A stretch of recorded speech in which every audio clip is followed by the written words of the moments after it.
The photos look great, but one line in the description made us pause immediately. And sometimes the biggest red flags aren't in the pictures at all. Now, in this instance, they're asking about a very specific line, and we're going to talk about whether or not that's a red flag you should be concerned with and why. The line they're referring to was the seller asking for a 30-day possession agreement after closing. Basically meaning that they wanted to stay in the property for 30 days after the new buyer owned the property. Now, is this a red flag?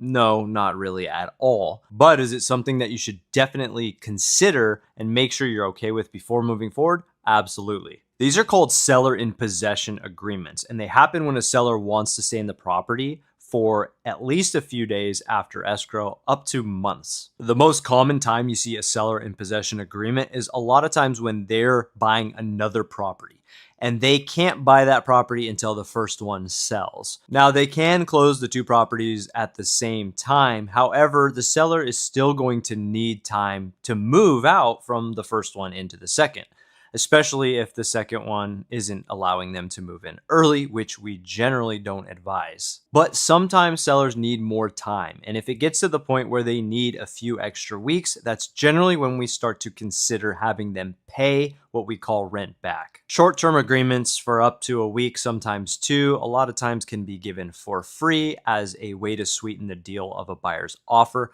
But if it's going to be anything longer than that, generally we encourage the buyers to push for the seller to pay a per diem.